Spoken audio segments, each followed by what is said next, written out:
Welcome, everybody. How are you? Thank you so much for taking time out of your week to join us today. I am really pumped and excited about this topic, and I know you are all as well. So we will get right into it. Let's go. And for those who don't know, and who were listening to the music while you were waiting, you might have noticed that it was not the kid-friendly version. And that was done purposely because it's an indication into the type of conversation and format that you can expect from today's conversation. Everything that the Female Collaborative does, and we'll get into more about who we are, is really about smart disruption. And it is about teaching, influencing, empowering in a different but very impactful and, most importantly, intentional way. So that is the type of conversation you can expect today. We want you to take off the mask. We want you to not consider this a very formal event, even though we will be talking about very important topics. And it definitely will include and infuse a lot of mind stimulation, which we want and welcome. But this is meant to be an open forum, a safe space, and a place where you can truly be yourself. And so that is a theme you will see play out through today's conversation. So let's get into it. So first, I wanted to introduce myself. My name is Victoria Jenn Rodriguez, and I am the founder of the Female Collaborative, which is a women's organization, the #1 women's organization dedicated to truly revolutionizing how women work and do business together. In addition to running the Female Collaborative, I am also an inclusion and diversity expert with 15 plus years of experience, and I hope to lend some of that knowledge to you all today. So I want to talk about the Female Collaborative and who we are, because it's really important to set that tone. So I already described our network, and let's see here, went ahead too fast. I already described, our network and our mission and what we focus on, right? We're truly revolutionizing how women work and do business together. So what type of women are in our network? So in our network, which is global, we have progressive women who all have the intent, which is very important, to collaborate, educate, and provide access, helping each other accelerate both personally and professionally, which is very, very, very important. And our mission is simple: provide women with the access, education, and collaborative support that they need to actualize their dreams on their terms. And the type of members is very much about mindset, right? It's a specific characteristic, a specific attribute that brings these women together. They are seasoned with at least 10 years of experience, and we have a network of about 2,000 plus. And we've been around for about 3 years, and I'll go into that story in a little bit more detail, but we're trailblazers, right? Thought leaders, middle managers, all the way to the C-suite, entrepreneurs, community advocates, and are developers of ourselves as well as others. We also are unique in the sense that we actually bring together professionals and entrepreneurs. And so a lot of networks you will find, they're either dedicated to entrepreneurs or professionals, and we felt the need to fill the gap to kind of bring everybody to the sandbox because there are benefits on both sides. Now, I wanted to take you to this slide, and then I'll show you a video. So quick story snapshot on us. So we were founded in 2017. We achieved 501c3 status in 2018. We formalized our board and advisory council 2018. We got some really great recognition by Forbes, which was awesome, in 2019. And we sold out our annual Women Who Roar Summit from 2017 to 2020, and you'll learn more about that. Our rapid growth, as I mentioned, we have a network of 2,000. We have a social media reach of 20,000 plus across all of our platforms. We have 50 plus industries represented in our network. And we also have 5 corporate sponsors committed, which include the likes of NBC Universal, Coca-Cola, Pizza Hut, iWoman TV, and many more. So if you haven't thought so already, this is a great community for you to be a part of if you are finding it challenging to find women who think like you, who share the same intent around how they collaborate with women, and who are truly revolutionizing this space, and you want to be a part of that movement. Now, I want to show you guys this video. Hopefully this works. I'm going to stop this share. Okay. So let's get in here. I'm going to share this other screen with you here so that you guys can see this video. Let me make sure this is all the way up. This will give you some more insight into us.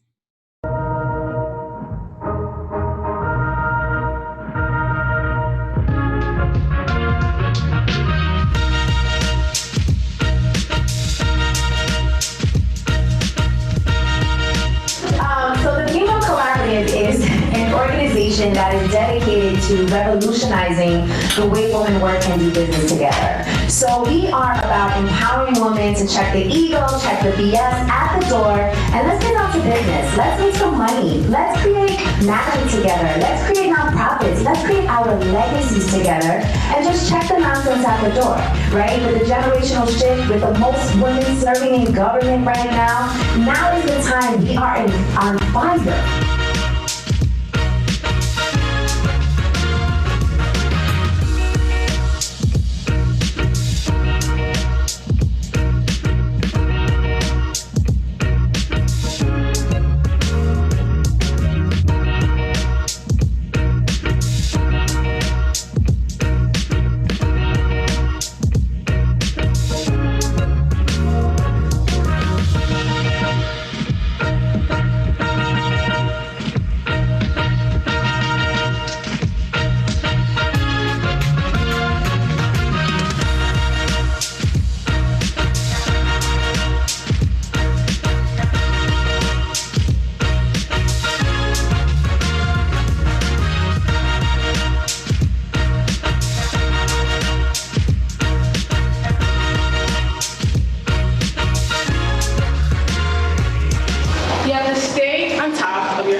Then you leave here, and what do you do with it?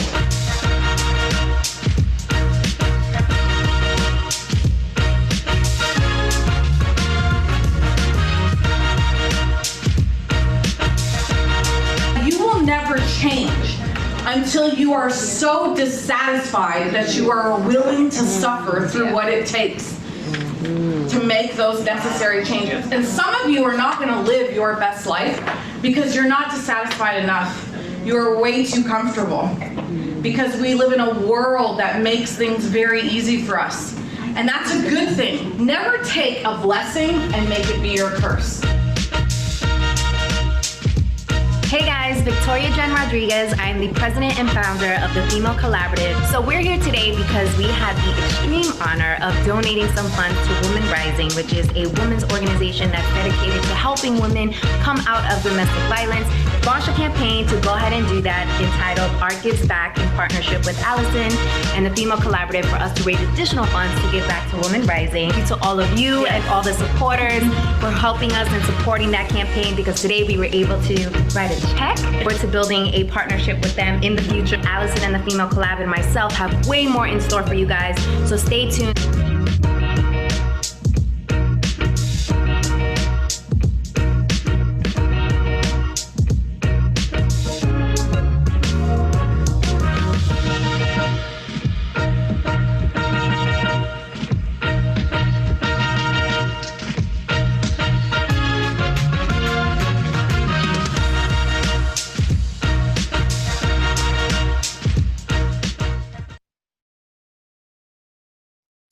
Okay, so now that you have learned more about us, I'm going to switch back here and go over some housekeeping before we officially start today's program and why we are all here. A couple things you guys should write down and really carve into your brain is you only Pause this.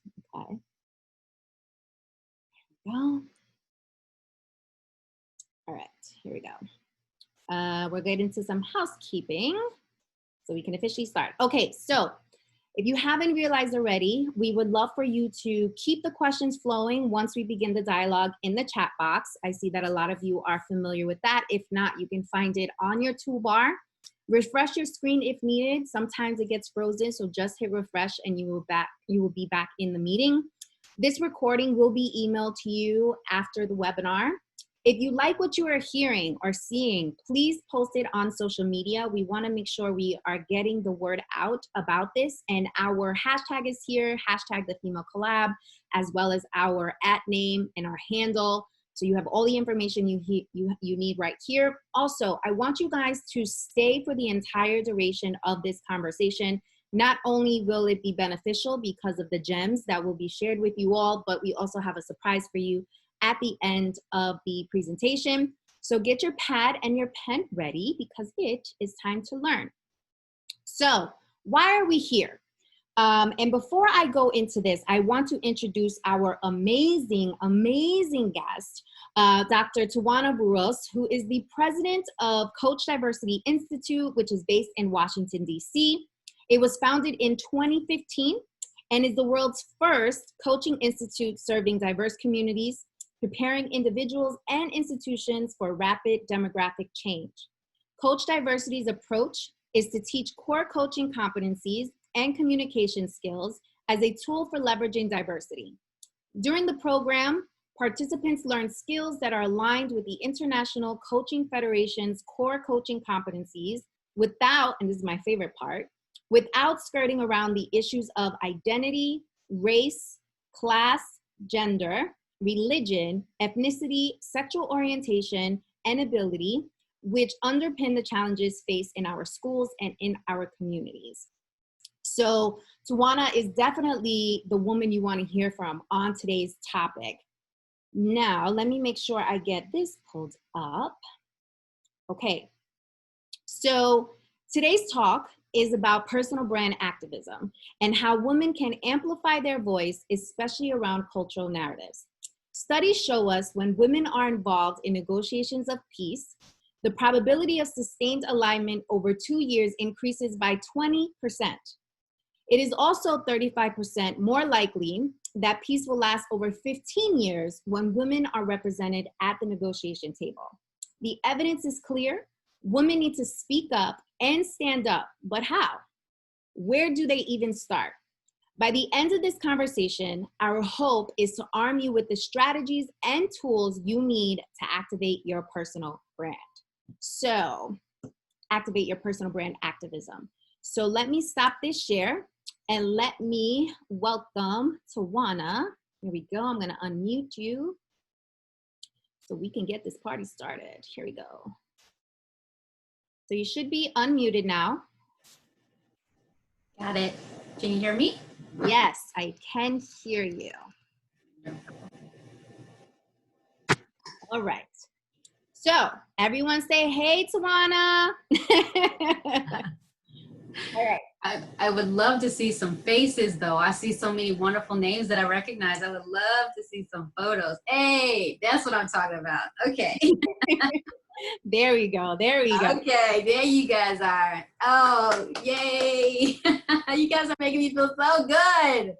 All right. So now that we have faces, my first question to you is, the COVID pandemic forced us to take a hard look at ourselves and question, what do we want in life? In addition to a global pandemic, we are now living history as we witness a global protest against racism. What are the tough questions women need to ask themselves as they think about their position right now and the legacy they want to leave behind? Thank you, Victoria. I think the most important highlight in that question is the fact that you said tough question. When it's a tough question, I want you to guys pull back on that word, because tough takes too much energy. So let's say challenging. What are your challenges, right? So the first thing is, I would consider to avoid decision fatigue. So the first thing you want to do is avoid decision fatigue, because this is a season where so many people are making decisions. We're overly concerned, and we're also making a lot of decisions. We're making adjustments. And so first thing is avoid decision fatigue. And then you must consider really what are your personal values as well as your family values, right? Depending. So how does your personal values and or your family values contribute to what decisions you are going to make, and what it is that you desire or what do you want? And I say that in this vein because we heard this recently. Is it profit over people or people over profit? So that's a perfect example of where do your values align and being in alignment with those values. Because if it's people over profit, you'll make one decision. If it's profit over people, you'll make the other decision. So again, it's about how are your values in alignment with your decision-making process. And again, is this the right time to be risky, right, Victoria? I mean, if we think about risk and what we are risking, it could be a little burdening. But is this the time? Is this the time at all for us to take any risk, or is it the time for us to be safe? So when you ask yourself that question with the balance, is that it's easier for you to be able to answer the question, is it safe or is it risky? We do this thing in coaching called scenario spectrum. So when you ask yourself a challenging question about the positioning in the world right now, the positioning you want to have and the footprint you want to leave in the world, and you're considering your values and your ability to take risks or not take risks, what's the worst thing that can happen? What's the best thing that can happen? And what's in the middle? So that's the scenario spectrum that we talk about a lot. And that is going to help you with that decision-making process, because if it's tough, you may reverse. But if it's looking at it as what are my challenges, what are my expectations, then it's easier to handle. So to piggyback off of that, a lot of us are operating in ambiguity with the unemployment rate at an all-time high. I think when I last checked, it was 42 million. And a fun fact today, I think it's World War I, or maybe World War II, since we've had this high unemployment. Is it smart for women to be vocal right now? Well, if it's not smart, what would make it safe? If it's not the right time for you to be vocal, if it's not the smart time, what would be safe? Okay. And so the reason why I'm throwing a lot of questions, because what's happening is that these days we're constantly challenged to be, to take on these problems with so much generalization. And I want it to get very narrow. So if it's not the smartest time, tell me what would make it safe for you to make these decisions and to be vocal. And in being vocal right now, what are your needs right now so that you can get what you need in this moment? So give me an example, Victoria, about when you've had to be more vocal in a challenging time. Give me an example.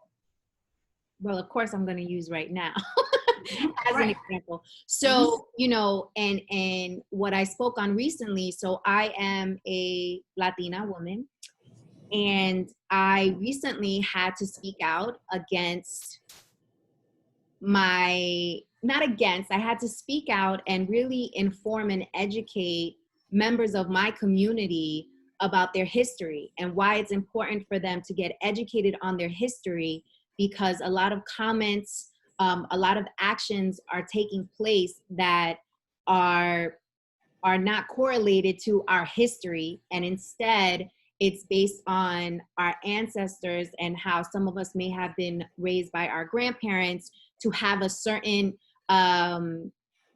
sense of entitlement when it comes to Black people. And also when it comes to racism, it exists heavily in the Latino community. So that was something challenging for me to speak about, because I have a lot, the Latino community, I have a lot of support from my community. And it was a challenge because it was a reality check for some. And for some, it was, a kicker in the bum to get it together, because we should be aligned right now. Right. And so your decision to do that, was it personal or was it more about community? Both. Right. And so when you think about the type of voice that you were using, was it a quiet voice or a loud voice? I don't know how to use a quiet voice. Right, A loud right, voice. I get it.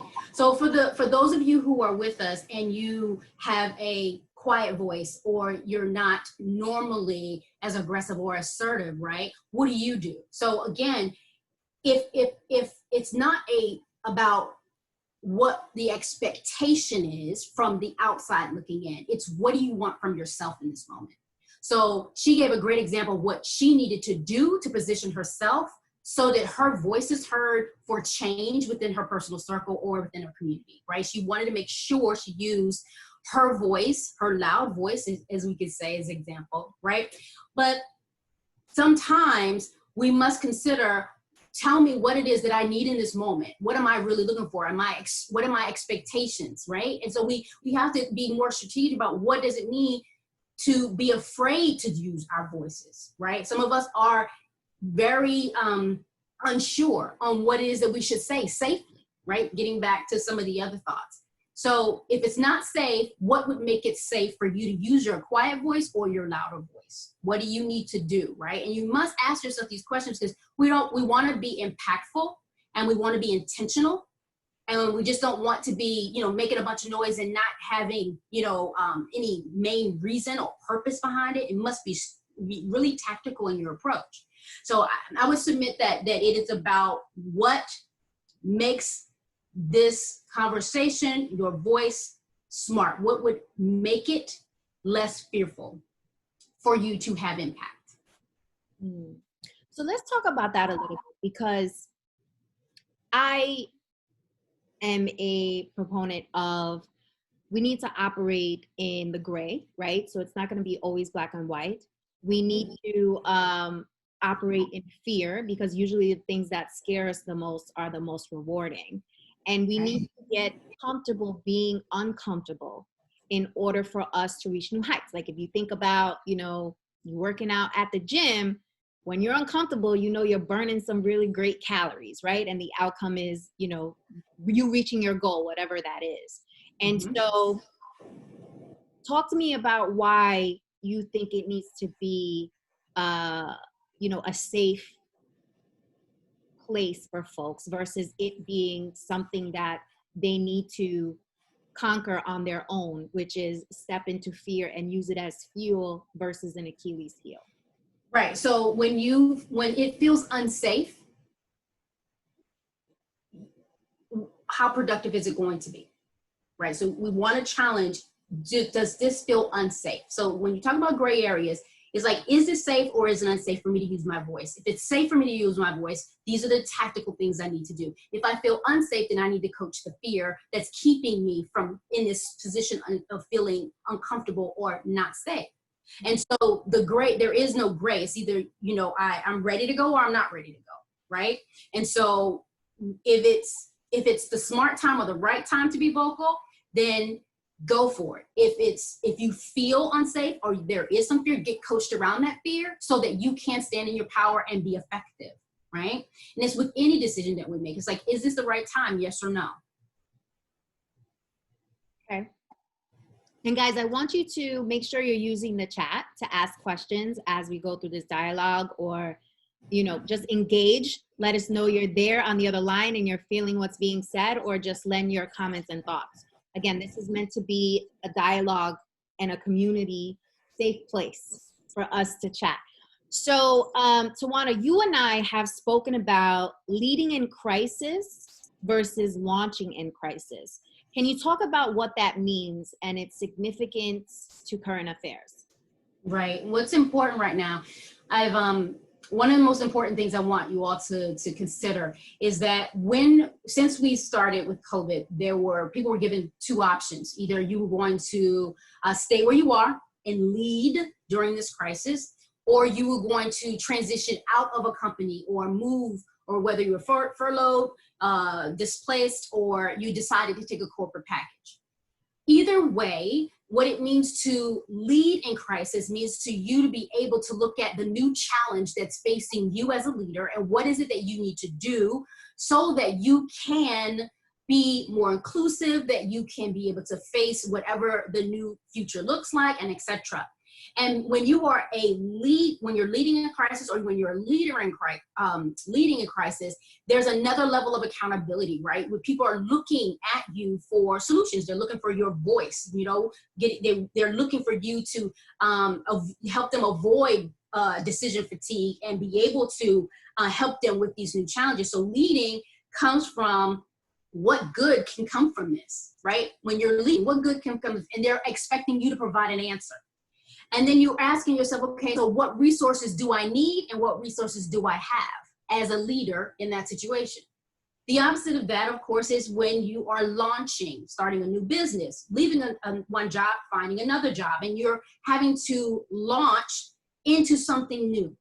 And how does that feel to know that you feel like you're hitting a reset button in the middle of a crisis? Again, what good can come out of this? So for you to be able to think through launching and or leading, you still must ask yourself the same types of questions. What good can come from it? What are my new challenges?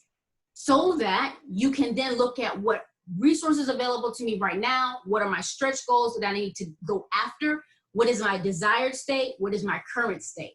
So this is, in this day and time, we have so many people that are challenged with crisis, but it's also an opportunity for us to show up powerfully, and not for people to see, but for yourself, right? So those people who are leaders versus those who are making decisions, this is your moment to stand in your power so that you can use your voice, so you can work through those fears, so you can find your safe space, but also dominate at the same time. So Audrey, I believe her name is, asked a question that I had, and it's back to the safe place. And her point is right on, where a lot of people are not feeling safe, right? Especially in the corporate arena, they're not feeling safe. And so to your suggestion earlier of, you know, is this a safe space? Let's assume everyone is not in a safe place, right? Regardless of what organization that they are with. So if they are not in a safe place, what do they need to do in order to still show up and speak up? Okay, so when you say let's define safe space is what you create. So we never allow someone else to create safety for us. We must do that for ourselves. So it doesn't matter that the organization doesn't have a safe space. You must find that space, and you need to carry a way to care for yourself again and again, right? So it's not about what they're doing. It's what do you need to do for yourself at all times.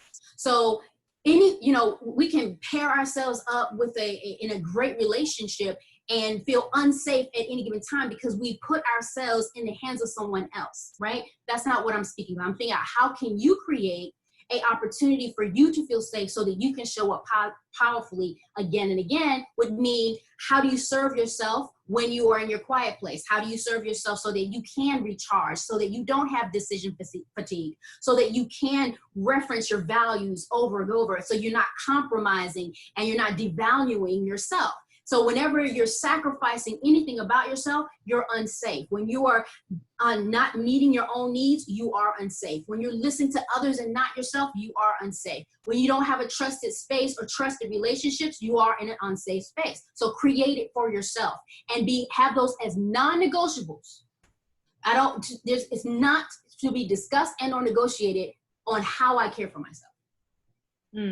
So an example of that would be joining organizations like the Female Collaborative, right? That creates this safe space for you, gives you your fuel, re-energizes your battery so you can go to the office and do what it is that you need to do, whether that's courageous leadership, whether that's you being more vocal in meetings, whether that's you coming in with a framework of how they can respond to what is happening right now. I like that. I think that's super important. I think to add to that, I think it's actually smart. And look at it this way. We're not giving ourselves enough time to plan how we choose to show up. Sometimes we just kind of, it's just another day, I'm there.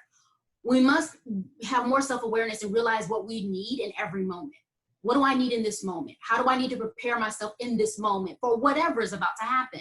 So it's, yes, joining organizations where you're with like-hearted and like-minded people, right? And that is critical. And that may be for a season or maybe for a long time. It doesn't matter. The point is that what do you need in this moment, and give that to yourself. I love that. So we touched on this a little bit earlier, but I want to take a deeper dive. And it is, I have my questions here. I'm trying to think which one I want to ask you. I think this is a good segue. So how, outside from, creating their safe space and asking themselves the questions, how can women be strategic in how they use their voice and navigate corporate politics successfully? First thing, choose your battles. First thing, choose your battles. Not everything deserves, your energy or your time. So be very specific about what you're going to contribute to. That's the first thing. And be extremely critical about conflicting messages, okay? So if you hear a conflicting message from leadership or within the corporate space, not only are you choosing your battles, but you're also saying, that doesn't actually make sense. And how can you ask questions so that you understand, get clarity, but more so present back the mirror so they can see, this is what you're saying. Is this really what you meant, right? And if we choose our battles, think critically, and begin to question the mixed messages, finding allies, right? If we're in a position where we need to be strategic, we need to sometimes combine our voices and find people to lock arms with. And so one voice becomes multiple voices. And not only you choosing your battles, not only you questioning conflicting message, now you have a team. You're pulling other people together so that you can come to this, on this one agenda and use your combined voices, create those relationships, create allyship so that you can see things happen strategically.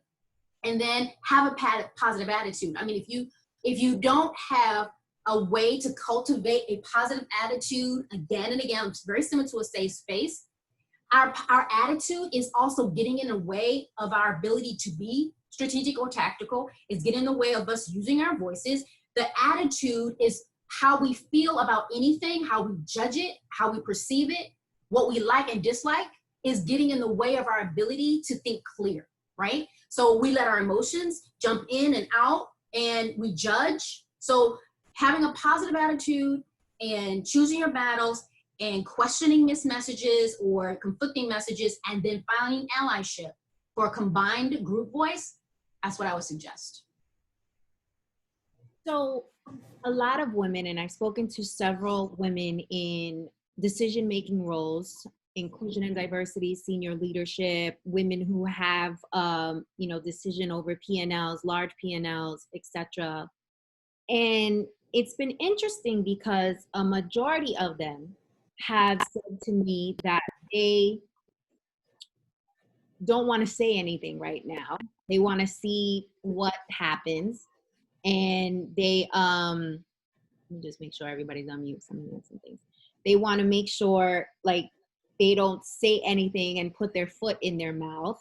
And also they tired, they're tired because they've been fighting this fight for quite some time, right? And building the business case for inclusion, for diversity, etc. So what are your thoughts on that, given that women, the stats that I shared earlier, have so much influence and power when they do use their voice?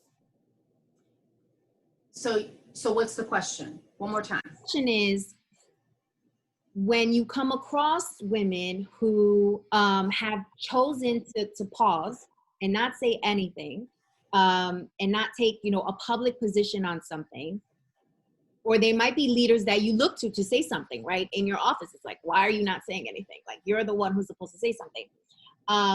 What are your thoughts on that, given the data that shows us that when women do use their voice, change is made? Right. Okay. So if you're tired and, like me, I've been in this business for a long time and I'm exhausted. There are days when I'm like, what is it all for? And then I realized that I have every right to feel that way. I have every right to be exhausted. I have every right to be frustrated. I have every right to be angry. And how do I help myself in this moment? What do I choose to do in this moment, right? Give myself space and time to regroup, to care for myself so that I can. So there's no judgment on when you choose to get in, to play in the game or sit on the bench. No judgment. Because if you continue to press and you exhaust yourself and you're not as tactical, then you're not really doing the movement any good anyway, right? So we need you at your best. So be choosy, be picky, be timely as much as you need to, because we need, when I keep saying the collective we, the cause, the purpose, the movement, we need you to be at full strength, you know? So let your community know, your work community, your professional, personal community, let them know that it's time for you to sit down. You're not quitting, but coach, take me out the game, right? I just need a timeout. And that is acceptable, that is appropriate, and we need more of that to give one another permission to get out or to relax or chill or whatever you do to regroup, to unplug. We need more of that from one another. You know, the amount of pressure we put on one another to always be in the game, to always have the right answer, to always to be right, to be on, that is exhausting by itself. We have to be on for all kinds of reasons, and then we put pressure on one another when it comes to the cause. I don't want you to put pressure on me. I want you to listen to me and understand that I'm tired and I need a break, and give me space to have that.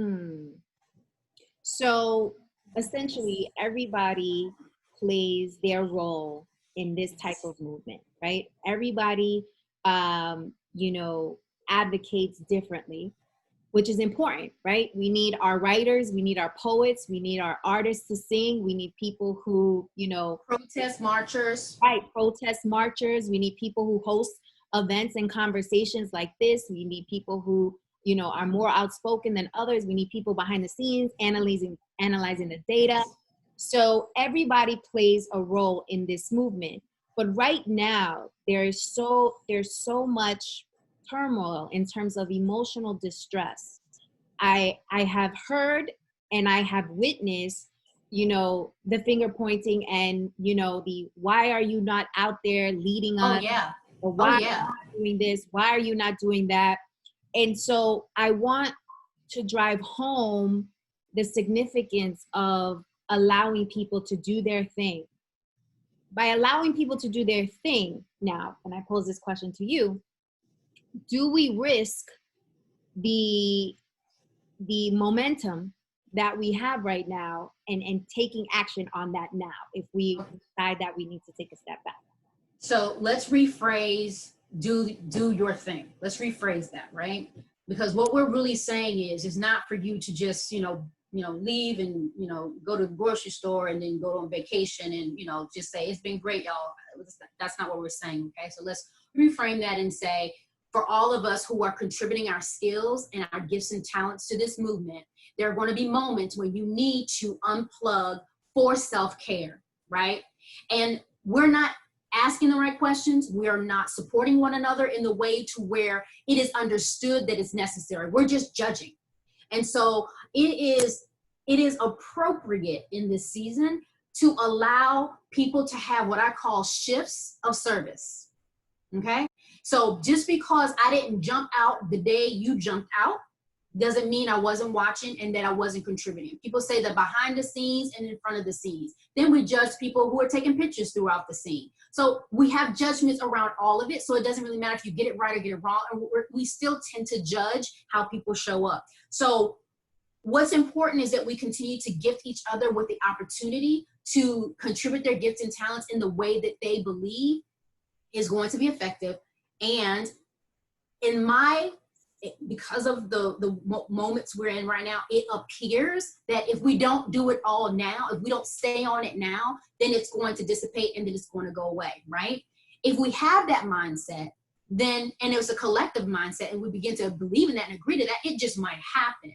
But my position is that if we commit to the cause or to the movement or to whatever's driving you, if you commit to it and it is your calling and your purpose, then it doesn't matter what the season is. You're going to always do it. It's who you are. It's a part of the way you present yourself professionally and or personally. So I don't need you to tell me when, because I'm committed to this, right? It's not a seasonal thing for me. This is my lifestyle. It's a part of how I raise my children. It's a part of the community that I choose to navigate. So for me, it's not about, is this the right time? For me, it's always the right time. So when I take a break, people are not questioning why I'm taking my break. Why? Because they know this is what I do. That's the position I choose to put in front of people. Cher Jones says, love that shifts of service. Check our judgment the same way we tell others to check their privilege. I love that. So let's talk about introverts and extroverts. Some might say speaking up can be difficult for those of us who are less extroverted. So what are some tips for introverts during this time? Okay, so introverts.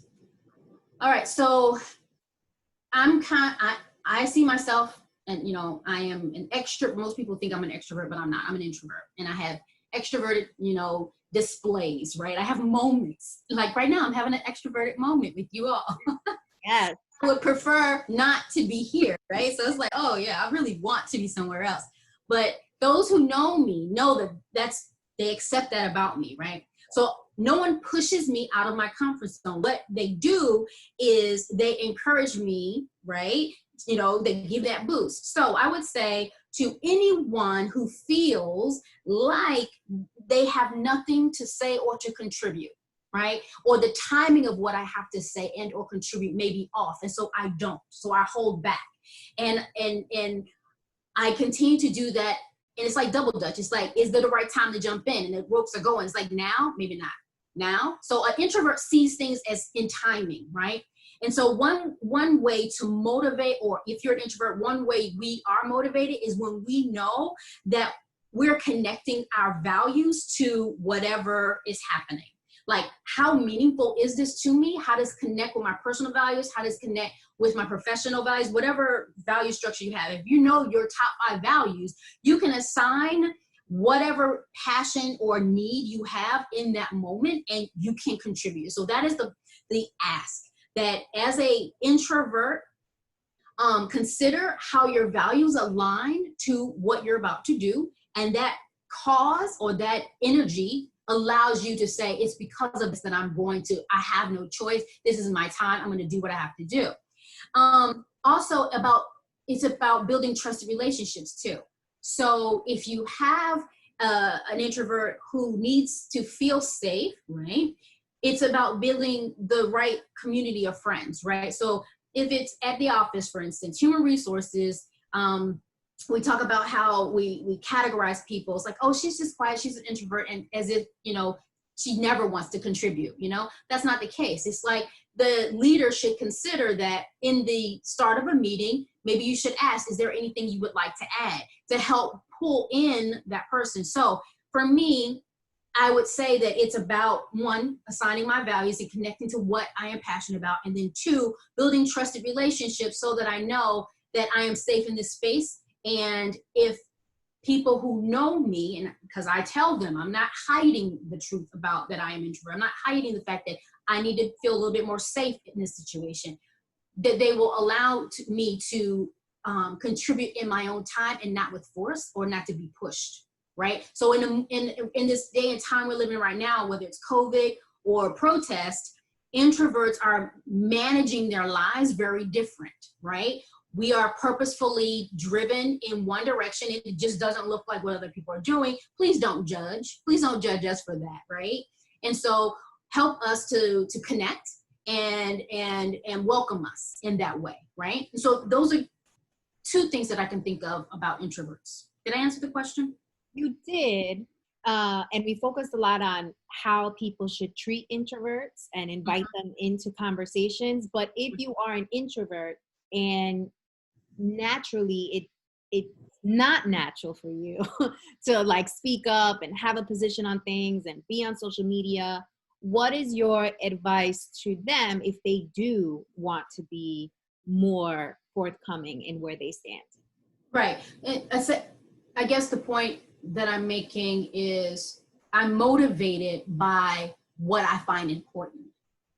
So what I'm looking for in anything that I do is, what is it about that sparks me or gives me life? What is it about it that makes me think critically or be concerned that if I don't say something that I will be frustrated or disrupted, right? So if I value family and I see that my children are in some way not getting their needs met, I will assert myself to ensure that what I care for and love will be handled differently. So I will move myself in the space based on my own passion and how I connect to what is meaningful to me, right? So if you're an introvert, that's what I mean by connecting values and how values provide that inner strength. Let me say it that way, that if you know it, if you see it and you are passionate about it, it will draw you and allow yourself to move in that space. Okay. So you mentioned that before you do anything, technically, you should be asking yourself the challenging questions around where do you stand? What are your values? How do you want to show up? What do you want your legacy to be?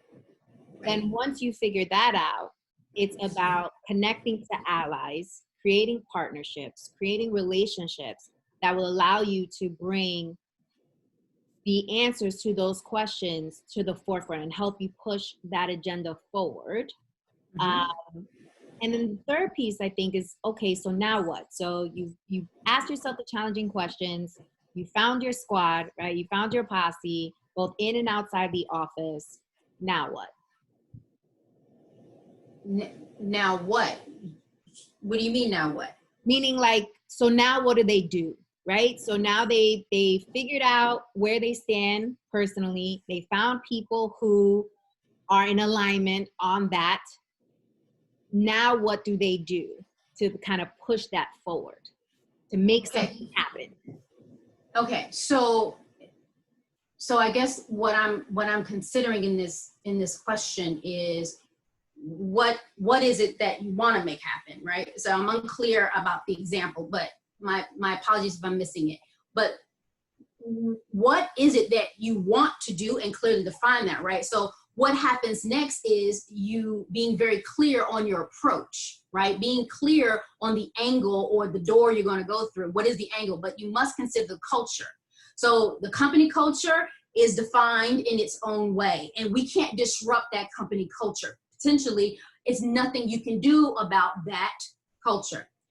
We can say, we're going to disrupt that culture. We're going to go in there with a hammer and break that culture up. That's one approach. That's one thought. It may take you a long time to do it, but if you wanted to.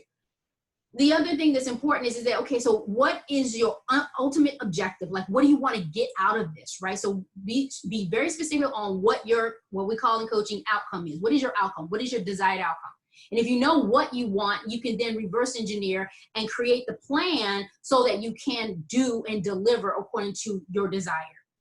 And so I think the point is that we sometimes take the picture of what it is that we want, and it's so big. It's a huge vision, and we need to begin to, instead of going wide, go deep, and begin to look at what is it that we can do in layers as we go deep, and to unlock those doors in a vertical way versus a horizontal way. So I definitely was like, what is it that you want to achieve? What angle do you want to approach it? And what are the obstacles that are in front of you that are going to prevent you from being successful? Those are all very valid points. Did I miss anything? No, that's helpful. Essentially, what I want to give folks, a framework that they can operate in, as they bring their voice to life to be more effective and to be intentional. I want them to have like a clear kind of step-by-step guide. This is what you should be doing. This is what you should be considering. And this is then how you execute, which is probably another whole conversation. But that was the point, and why I asked you that question is because I wanted to put that framework. Let me know if that's helpful to you guys. Write in the comments. So what is your advice for women who are feeling trapped? And so who are feeling, trapped, helpless, their company's just not getting it. Their culture doesn't allow for, you know, this type of vulnerability, to have conversations about what is happening right now, what is your advice to them? Okay, so what is your advice to women who do not feel that the organization is moving at the rate that they want them to, or change is not happening at the rate that, is that what you're asking? Right, that, or they're just not addressing what is happening right now at all. And it's kind of business as usual. So here's the bigger issue is we are now defining what we want the response to be. Okay, so our frustration increased when our need is not being met. So I've painted a picture and I said I wanted to look like this, right? Really nice picture. And everyone else has said, that's beautiful, but that's not where we're going. So you get frustrated because, but this is what I want. And so the frustration of you having a desired state and the company not being in agreement with that is problematic, very problematic. And it's going to cause you to go through drain, period. And you can't keep pushing people in the direction of what you believe needs to happen, because people, or leadership, let's just say corporate leadership is only going to move at the rate or the speed of their own self-interest. So who are we to continue to go in and in and in, and they have not clearly defined what the interest is? And that is our job as leaders, is our job as change agents to go in and get that level of clarity. What is it that is going to happen? What are we going to do? And be able to get investment there. And then we align ourselves with that, right? So we can't take our own agendas into an organization and say, this is what I want you to do. And because you're not doing it, I'm going to bench myself. I'm not going to play full out. I'm done. Okay? That's not the approach. The approach is to say, I'm here to serve. I have gifts and talents to give you. What are we going to do? What's the agenda? How are we going to move forward? And then you have a choice. Am I going to buy into that or not? Do I like the way that sounds? Do I want to be on that team? Okay, I'll get in my uniform. Let's go. I don't like the way it sounds. I don't like that. I'm not vested in that way. Okay, well, then that means you need to go and find something else that was going to fulfill you outside of that community or that organization, so you get fulfillment in another way, because they're not going to serve or support what it is that you have or the desires you have. And that's a hard conversation to have, because so often we're saying, you know, go at it, break it down, beat it up, kick the wall, whatever, bulldoze, whatever. There's so much lost energy in trying to beat a system or try to fight a system without being tactical, right? So we must know what their desired outcome is, because they move at the rate of their own self-interest. What's your interest? Do I like that interest? Is it in alignment with me? Are my needs being met if I do that? Yes or no? No, I'm out.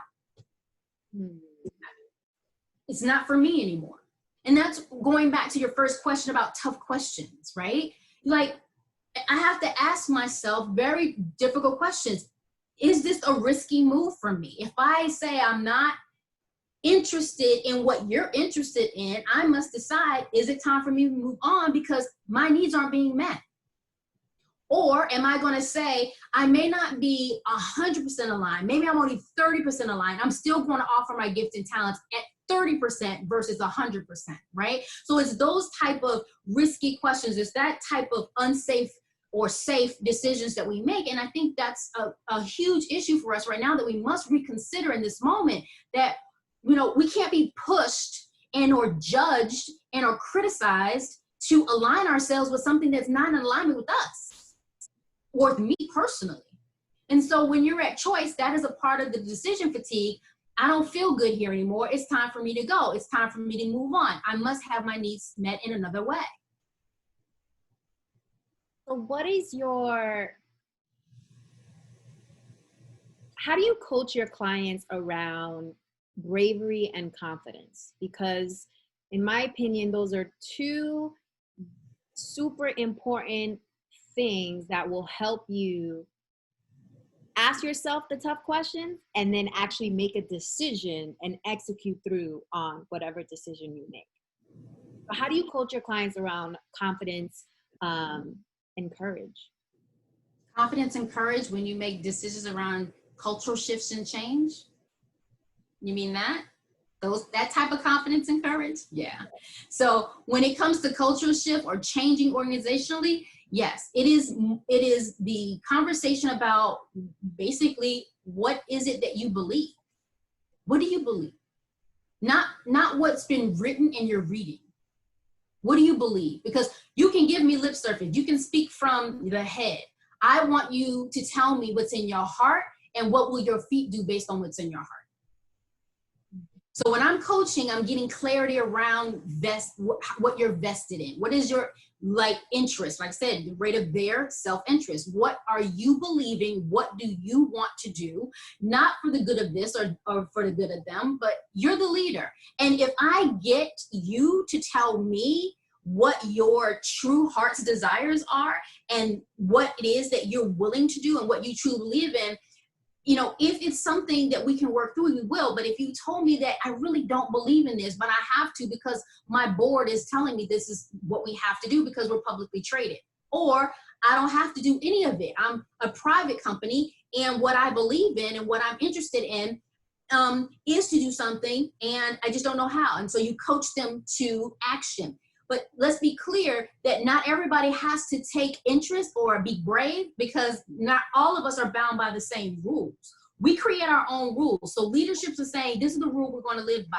My product is a big brand. The community or clients or customers or consumers, they buy the brand. The consumers is full of color, lots of diversity. If we don't say something, they'll stop buying. Hits us where we value. What do we value? Money.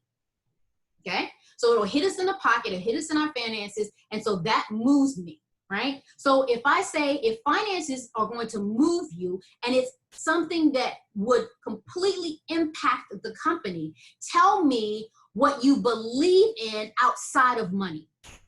When it comes to this challenge, outside of money, what else do you believe in? What else is true? Because then it gives me a nice view into the character of the individual leader.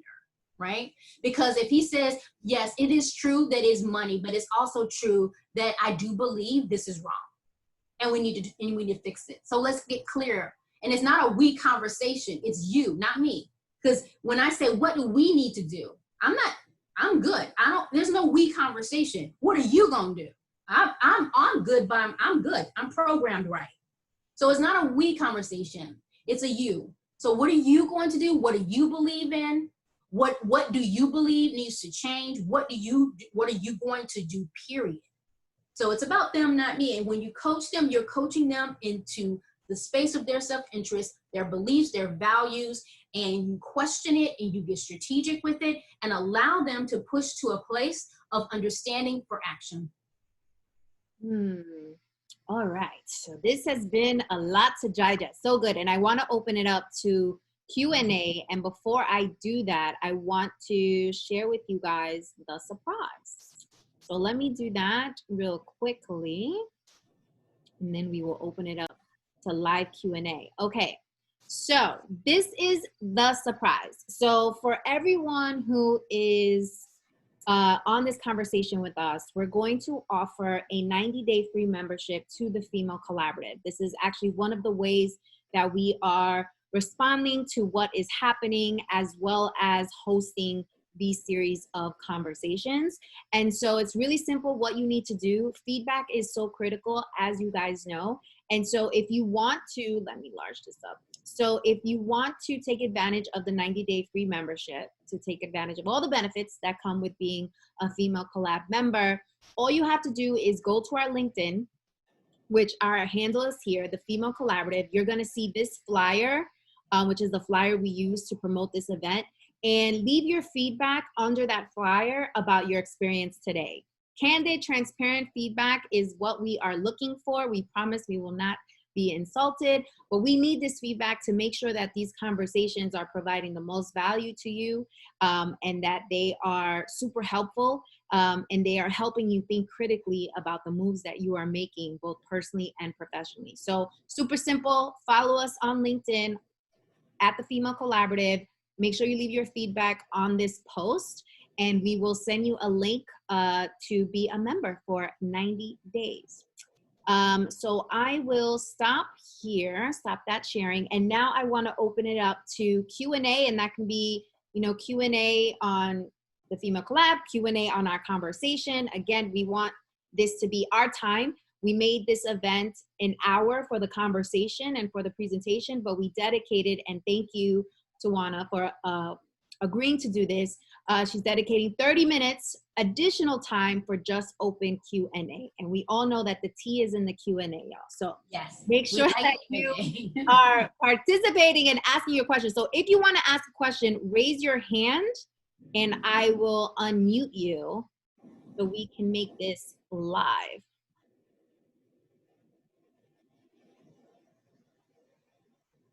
You can raise your hand in the toolbox, and I don't want you guys to be shy. Anybody? Anybody? Anybody? I don't see any hands going up. Not that I know where to look exactly. All right, while people are thinking through their questions, let's do something fun. Let's put this on gallery view. Boom, and let's take a picture. So everybody smile so we can take this picture.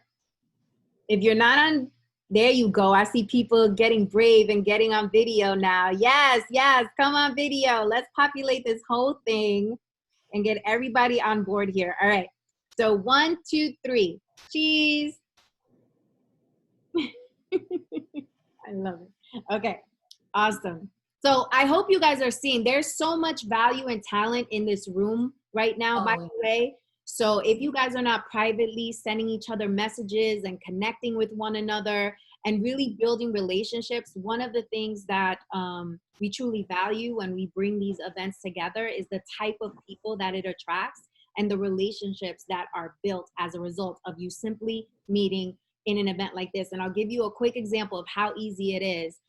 Last week, I attended a learning symposium, and the head of Inclusion and Diversity from Starbucks, the former head of Inclusion and Diversity from PayPal, the COO of TriNet, all of these people, right, that I knew I wanted to get in contact with were speaking at this event.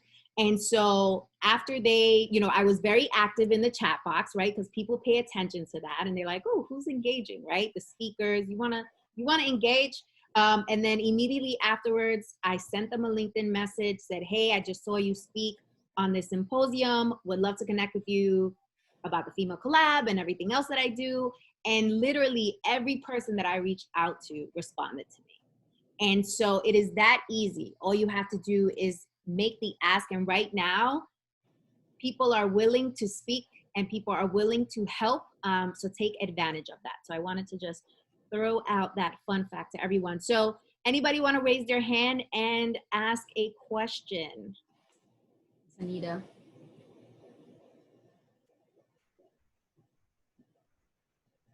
There's one question. Oh, here we go. Okay, I see you. I'm going to Zanita. You should be unmuted now. Hi, everyone. Thank you guys so much. And Towanna, thank you so much for these nuggets that you are dropping. I feel empowered. I feel inspired and really optimistic. I did have one quick question, and I don't know what, just let me see if I can change it to gallery view again. Okay. I did have one question. I do supervise a predominantly non-Black team, and I've really sort of taken a pause, of course, to just process my own emotions and again, make sure that I'm creating that safe space for myself. But I do want to, as a leader, create an opportunity for my team and my colleagues to have a place where we can have this conversation, even if it's for a designated portion of our upcoming team meeting.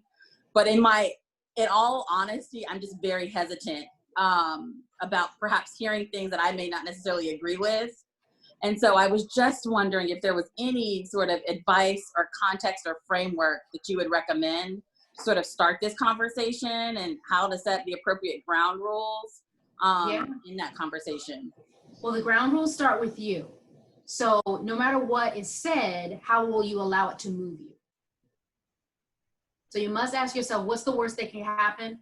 What's the best thing that can happen? And what's in the middle? And if you allow yourself to be moved by what's said, then you aren't the best person to facilitate it, right? And you must maybe find someone else that can step in and support you and facilitate instead of you, right? Because if you're concerned about that, that would be the first recommendation. But I would again submit again that if there's something that can potentially be said that will trigger you or cause you to be offset, then consider what are those things and prepare yourself so that when you hear it, it doesn't move you. And if it moves you, it's an internal move and not something they can see on the outside, right? So the ability to navigate in this space right now is allowing the people that you lead to see that it's okay for you all not to be in agreement. Like, it should be okay. It's like being in a creative environment or where there's innovation. When you're in disagreement regarding a project, you safely have and allow people to honestly do and or be wrong, right? And you can agree to disagree, same thing. We're just dealing with a more sensitive topic, and the level of sensitivity is created by you. How are you going to allow that to impact you? And that is what I would submit. All right. Who else has a question? Let me go back to this gallery view, see if I see any hands here. Anybody else? Anybody else?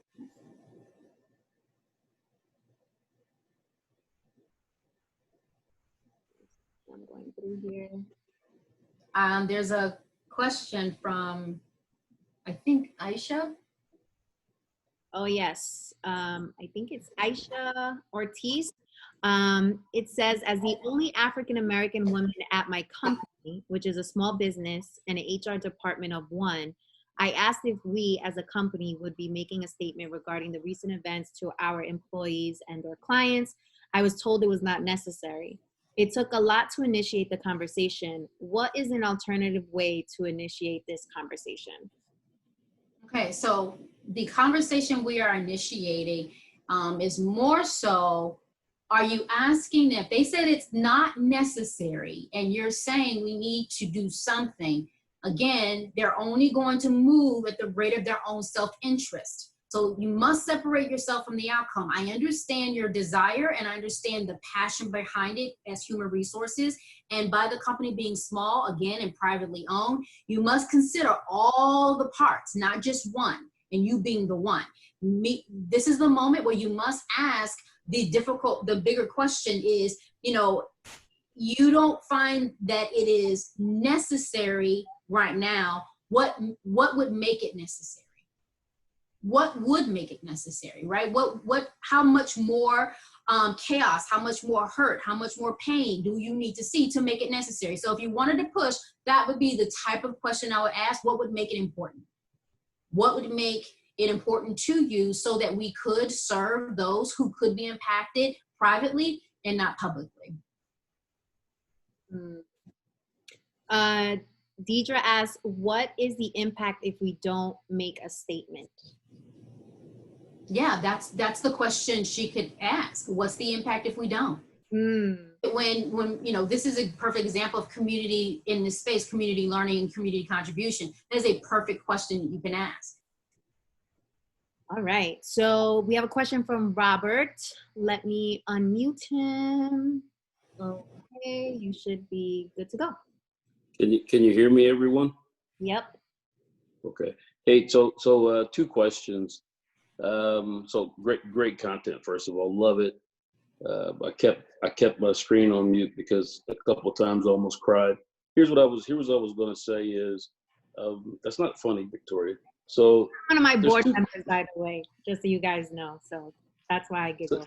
But so I want to hear Towanna really talk a little bit about. So we talk about us speaking and finding a safe space, but I want to really help people to think about, and you explain it to us, is make sure it's not an emotional conversation. The problem we often get into is people go, well, I feel this way. And it's okay to feel, right? But in the fact of, like the young lady brought up earlier saying, well, I'm in the Department of One, and then ask it a question, hey, do we need to, and how, so my question is, how do we better equip our people to study, use facts when it's trying to find that safe space to make sure that it's, hey, data-driven. We look at right now, I mean, some of the data that just come out, the New York, I sent it to you, Victoria, New York Times just did a really great article around African Americans and their position in the business world, and every company saying Black Lives Matter, but then we look at the board of directors, or we look at their VPs, we look at they don't exist, right? So if it's female, if it's Black, how we look at it, how do we better equip people to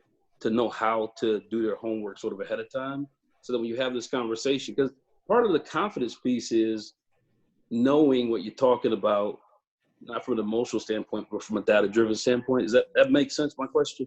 Oh, it's a perfect question. And the reason why I say that is because for those of you who know me on this webinar, you know that I am a researcher. You know that I'm about stats and facts.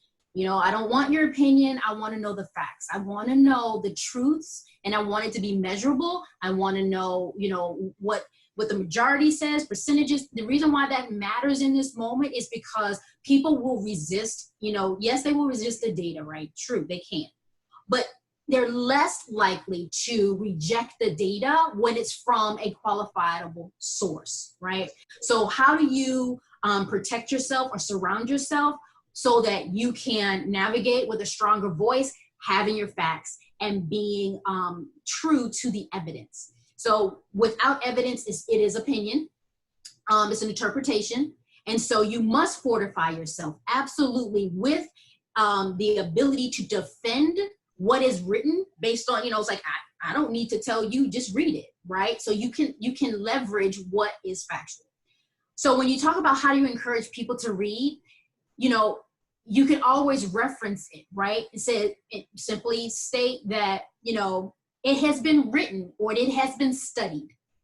And that will cause people to stop looking at you as the source of the information. And then you can say, you know, in reference, in dialogue again and again. So it was written, it has been studied, research shows, okay? And so the more you do that and the more you are literally fortifying yourself with the facts, and not everything can be proven or has been researched. We know that's true, but for the things that we defend or need to defend the most, we must do that research and then push people to the attention of the research and then prepare the next follow-up questions regarding how people are going to be interested or what actions are you going to take based on the speed of your own self-interest now that you know, right?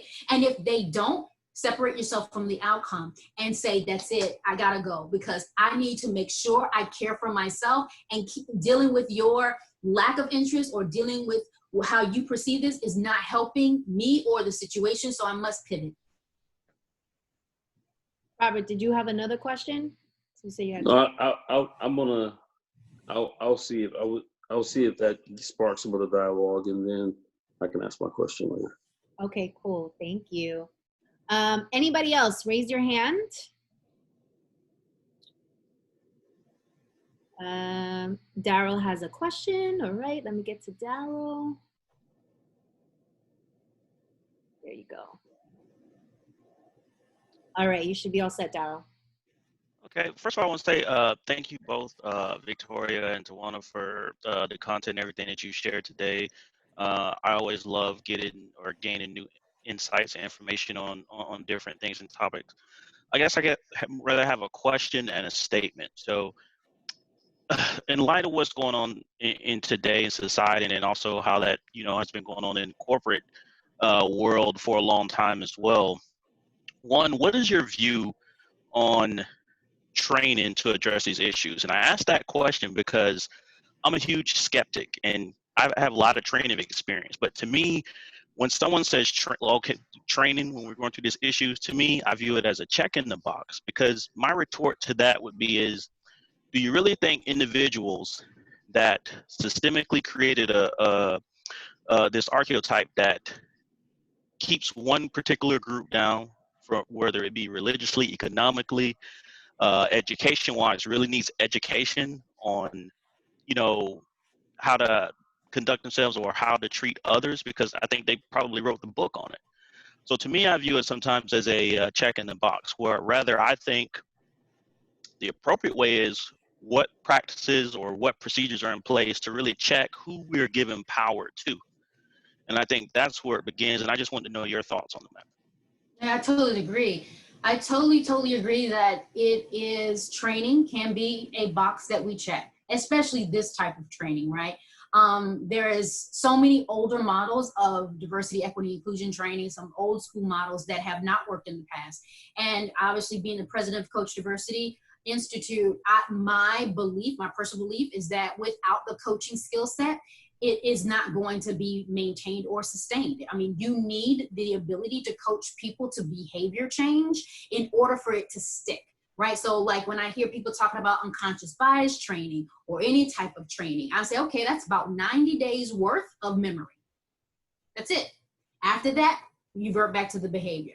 So I always, it's like, yes, we're going to train and we're going to now help support individuals with behavior shifting, right? So yes, it may be that they wrote the book. It may be true that they are, the #1, offenders, right? And doing this for the sake of doing it, yes.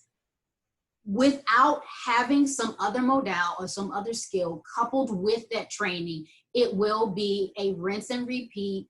It will go and we'll see this same thing in another 2 years, maybe 3 years. Yes, I agree with that. So as what I do for a living is to add the coaching skill set for behavior change. So it has to be about shifting behavior. Do you have another comment or question, Daryl? Because I thought you said you have. No, I just say thank you. I appreciate your commentary on that. Awesome. Thank you. Anybody else have a question? KD wrote, separating from investment and outcomes is so hard. Any further recommendations on that? Yes. Almost anybody in this group could probably give some comment on how do you separate yourself from the outcome. So it depends on how vested you are on what it is that you are dealing in, right? So if you are a key contributor and it is paining you that things aren't changing, or it's paining you that there is some continuous challenge and frustrations, and get support, right? Because you're going to burn out before the change even happens, right? In some cases. So when we say separate yourself from the outcome, it means it's not, like I said earlier, it's you and not we. And it's you and not me, okay? So to separate yourself is that you must be accountable for your actions. You must be accountable to do this work. And I am here to guide you, to help support you, to be within my position and use my skills and my gifts and talents to contribute to that thought leadership or to contribute in whatever way. However, it is not going to be me and we if I know you are the ones that need to do the work.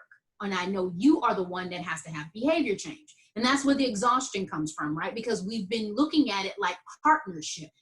Not all things require partnership. Not all things require a we conversation.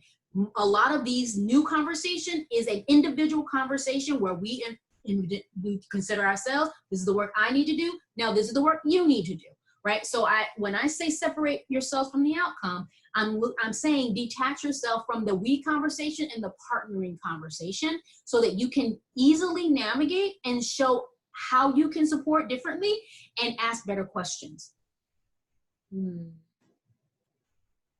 Awesome. Any other questions? I'm looking for hands. Let me know in the chat box if you have a question. Katie said thank you. Anybody else? Got about 10 minutes left for questions. I love seeing so many some familiar faces. Oh my God, it's such a heartwarming moment for me. I see so many familiar faces. You guys are so wonderful. I appreciate you so much. We got the Towanna team here. I love it. All right, guys. I don't see anybody raising their hand or asking a question. I have a question. Yeah.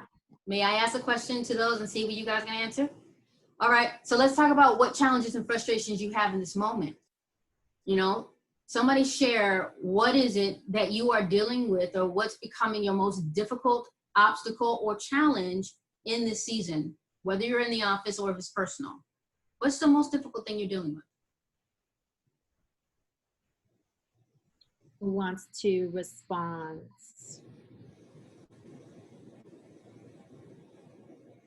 I'm gonna just start picking people. So Anna Taylor, I don't know. There's one. This is Deborah Young. She has her hand raised. Oh, you lucky. I'm gonna come back to you. Hold on. All right, so I unmuted Deborah, so you should be good to go. All right. There, you're unmuted. Did you unmute me? Okay. So, Towanna, you know I think you to be absolutely brilliant. So thank you for this, a lot of insight. One of the things I'm struggling with right now is accepting apologies. I'm not interested in the apologies. And no judgment, you don't have to be. You don't have to be. You owe nobody anything to receive an apology. It's your personal choice and your personal decision. If anyone judges you, they need to reflect on what is it that they're judging, right? You have every right not to want to accept apologies. There are times when we are in a fight with a significant other and they go for the apology, you're like, you don't even mean it. So they can apologize, but the first thought is, you don't even mean it anyway. So the reason why it's okay is because you have to decide the depth of what is being said to you. Is it meaningful? Are they really convicted by it? And is it truly a real apology? Can I judge that apology? And that's the conflict, right? So when you say, I don't want to hear it, because you don't trust that it is an authentic apology. Is she there? I don't trust that it's authentic, because I've been on the planet long enough to have seen this cycle a few times, right? And so all of these statements of allyship and we support, and I'm like, I'm going to give you about 4 weeks and we're going to be right back to where we were. That may be true, but what would be the other truth? Say that again. What else could be true? You said that we'll just be right back, but what else could be true? That there'll be some change. And is some change acceptable to you? Oh, yeah.